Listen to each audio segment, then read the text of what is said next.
It is Sunday, January the 31st, the last Sunday of the month, the last day of the month.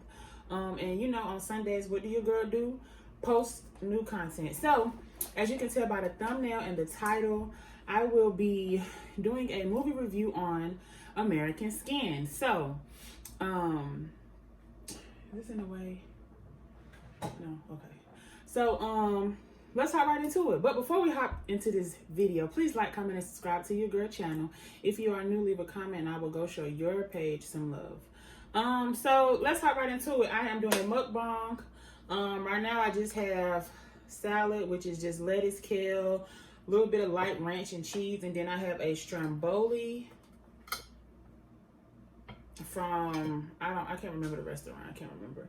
I have me some wine and I'm drinking, I don't know. My girls, the name they keep putting me on, I don't know what type of wine. I just know it's sweet. I love sweet wine. I love white wine, red wine, a little bit. Only red wine I do is it's black. It's a black bottle. Got a nice little handwriting on it. I forgot what it's called. And got me some water. Got me some ranch. And we're about to dig in. So, if you have not seen American Skin, please stop what you're doing. Go click the link, or I'll put the link in the description. I think it's americanskin.com. You can pay for it or whatever. I'm not sure if it's at movie theaters, but it's really good. So, I guess y'all like, Ashley, you're not eating healthy today? Sundays? No, ma'am. No, sir. All right, so let's hop right into it. So, American Skin, I think it was written and produced by Nate Parker. Please don't quote me on that. I don't know.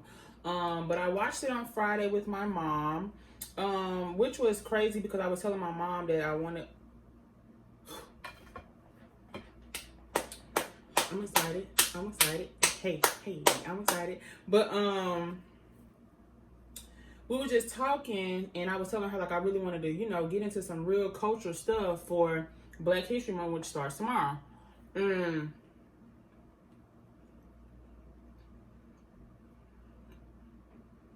Right, So yeah, focus. And that was one of them. So American Skin is maybe 80 to 90 minutes long. I give it take an hour and a half, which was really good. So you have Nate Parker in there. If you don't know Nate Parker, he was in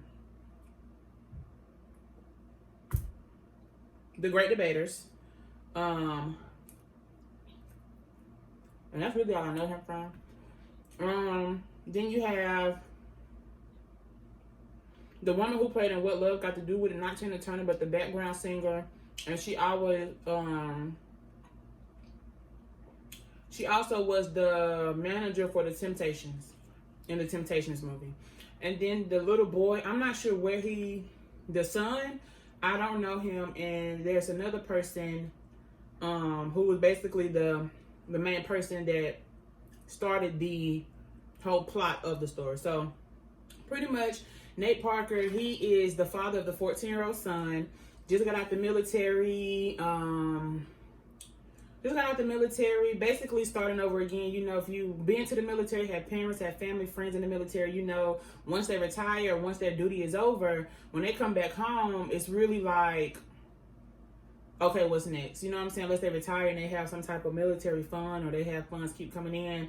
Half the time, the VA really don't assist with, they might assist with getting a home or something like that. But other as far as jobs, a lot of people who come back from the military really have to start from square one, which is sad because they serve our country, they do everything for our country. And Nate Parker, the father, he went to Iraq for 2 years or 36 months or something like that to serve for the country, fighting the war. Came back home, you know, he wanted to put his son in a good school. So it's like a typical African-American story.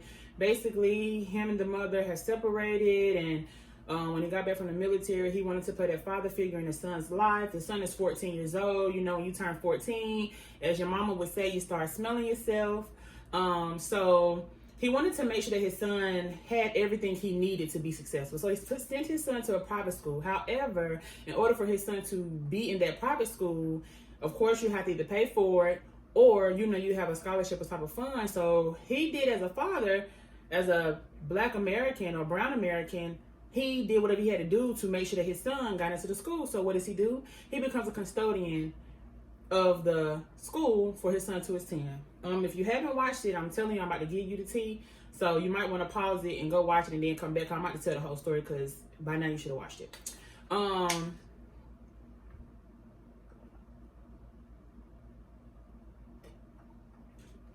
I think Amazon got it. Amazon Prime has it for $6.99. If you don't want to pay Amazon Prime, I think you can just go to the website. I think it's like $19. I don't know. Dang, I ain't had salad in so long. I feel like a rabbit.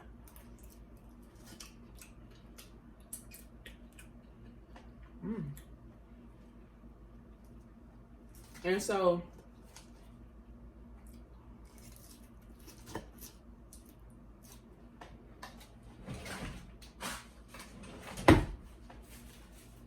it starts off as him and the father driving in the neighborhood. Police happen to just pull them over. It was dope because they're basically recording everything that happens in real life that's going on today right now. So I enjoyed it because now actors and actresses are recording Black movies so people can see what's really going on in the world. And then you put a young character in it. So even some parents and their son or some parents and their daughters can have conversations about the movie. So my advice to you all or whoever's watching, please have your children watch it. It's very informative. I mean, even me at 26, I learned something new. I almost really shedded a tear. So hop back into the movie. So pretty much that's the beginning of the story. He's basically telling them they got pulled over. The police said that, you know, he was speeding. Told him to get his registration. So as you already know, Black men already teaching their children, when you get pulled over, hand on the steering wheel so they can see and put your hands up. Don't dig nowhere. Don't put your hand nowhere without telling them or asking them, can you do so? Which is really sad to me because if you asking for my license and registration, I should be able to reach over and grab whatever you asking for. If I can't reach over without asking, then you don't need it.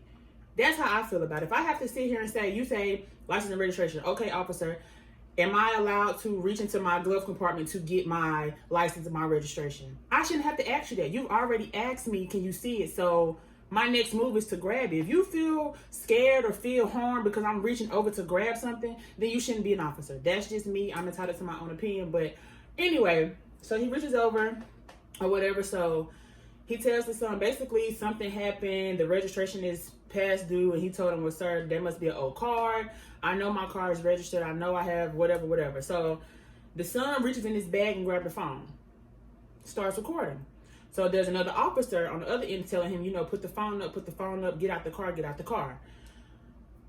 That's where the killing becomes. So I guess the officer felt nervous, scared, feared for his life, shot the son. The son, when you look at the movie, you can see the son kind of trying to run, I guess, per se. And then Nate Parker tries to guard him. But before Nate Parker get over there, the police officer already shot him. He's dead. Next scene. So, there's a guy who wants to come in to hear the story. And the guy basically records it. And at this point, the police goes into trial or whatever. And of course, we all know he's free. Let him go. Whatever. He don't have no charges. He did what he was supposed to do as an officer. Whatever we do. So this is why I get fired up at, because I'm like,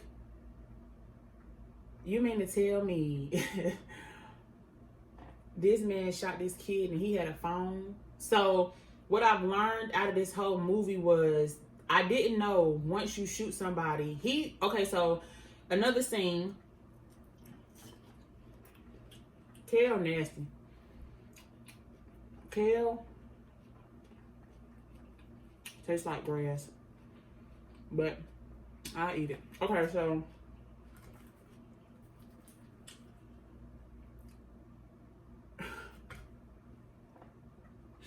thank you.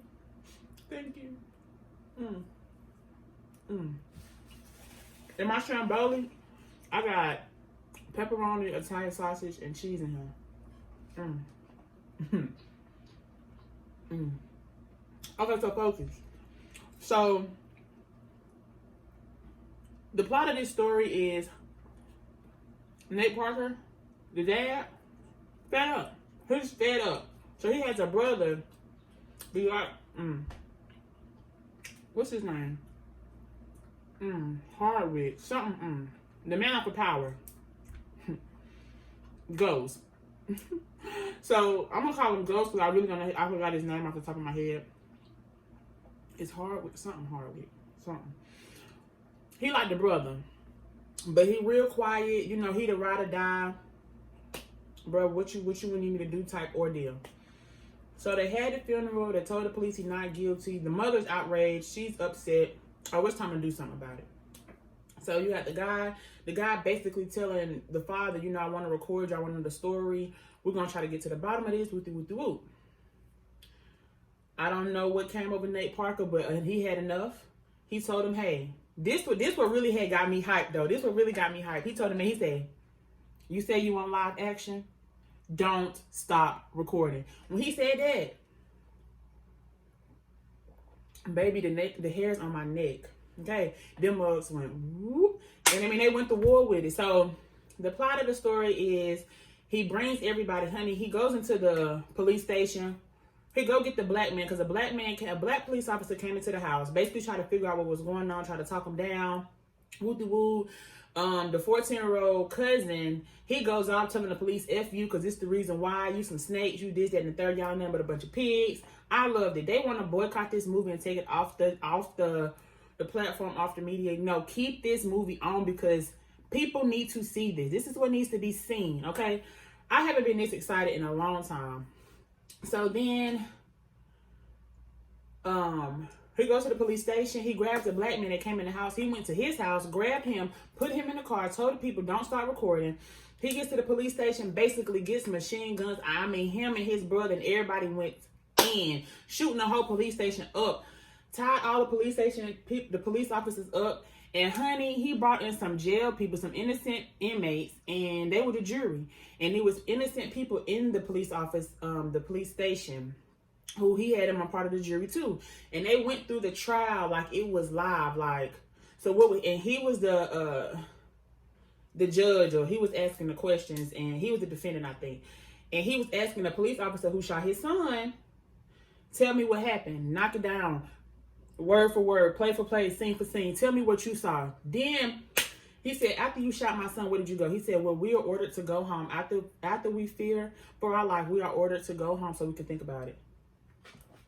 This man didn't even write a report. And then he told him, we pulled you over for speeding.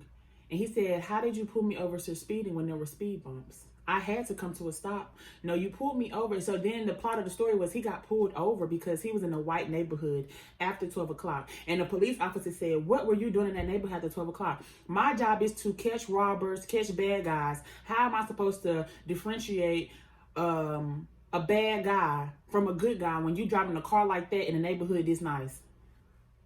The whole movie was so stereotypical, but it was so good because you really saw and understood everything that man was saying that happens in real life. Like, I shouldn't have to have a Benz, a Mercedes, a Maserati, whatever, to drive to a nice neighborhood or drive through. And I should be able to pull up in my Kia, my Honda, my Altima, any type of car, in any type of neighborhood. It was so good. Like, it just almost brought tears to my eyes.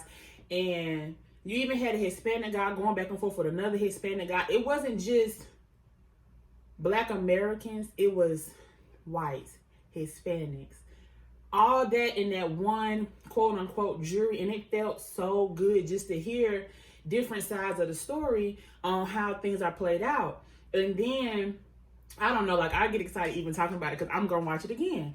And so he basically got a gun. The man was like, you know, you're guilty. So Nate Parker really just busted it all the way down to the T that you guilty. You killed my son for no reason. You killed my son because you were scared. You killed my son because you feared for your life. You killed my son because he was black, because my son didn't even have a weapon. My son had a cell phone. And to hop back to why his son put the cell phone out. So his cell phone, the son is talking to his homeboy about, you know, you can resist an officer if you're not doing nothing wrong. That's what the school is teaching his son. So for me, my pinpoint is, it's how you raised, what you're taught, and what you do with what you're taught.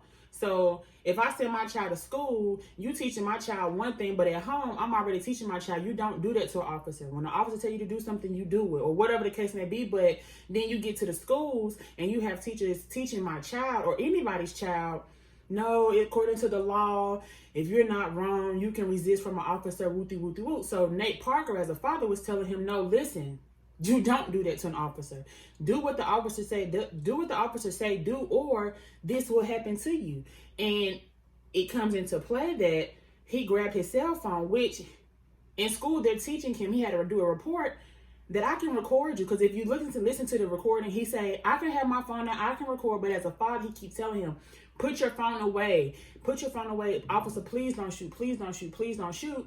And for some reason, the officer felt targeted and he shot. But what really had me mind boggled is the officer had a son, you know, and at the end, Nate Parker made him get on his knees, because at this point, Nate Parker's like, I'm finna treat you how y'all treat us. Get on your knees. And he made the officer call his family and his wife and told his wife to tell his wife, you're not finna kill you. This your last day here. And the son on the phone, the son talking, Daddy, I can't wait till you come home. And he's like, no, I'm not coming home. Let me speak to your mom. It was crazy. But I mean, when you watched it, you understood it.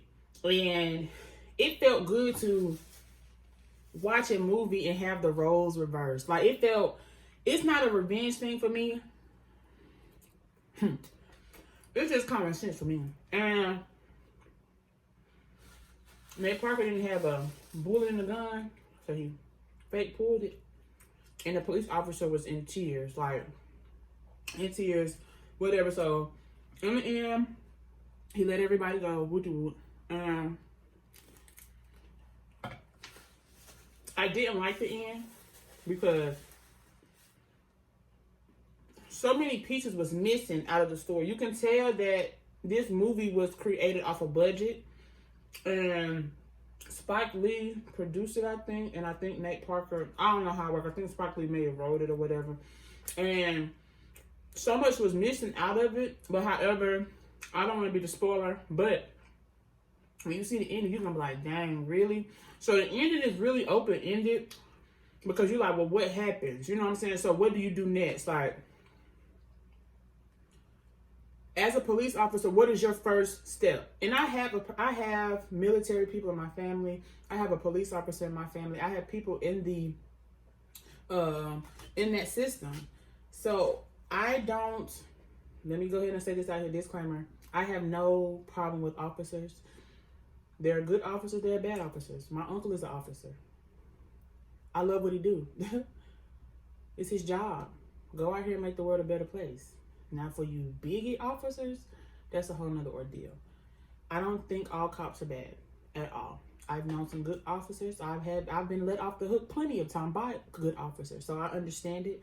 But for you feared officers or you scared officers, find another job, okay? Because you get trained to help the world. You don't get trained because a 14-year-old pull out his phone.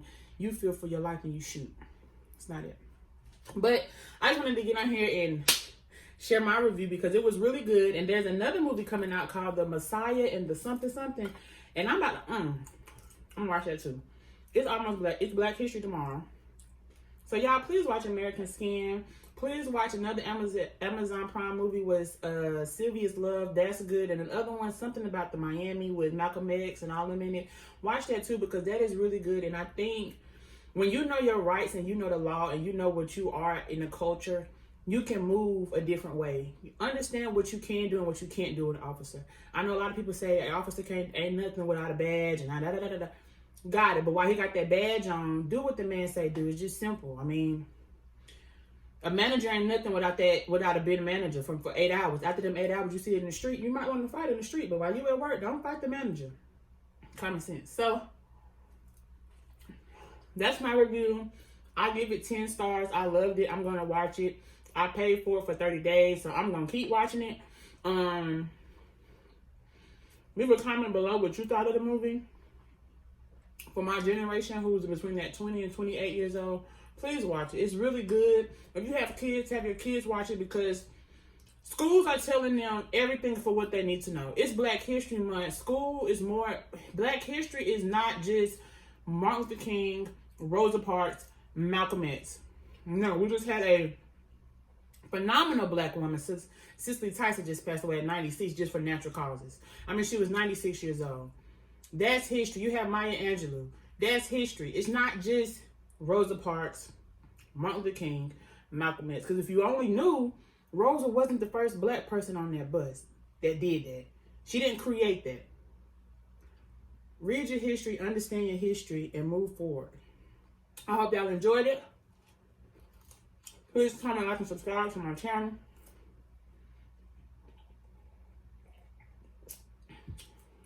Stay blessed, never stress, and stay 6 feet away.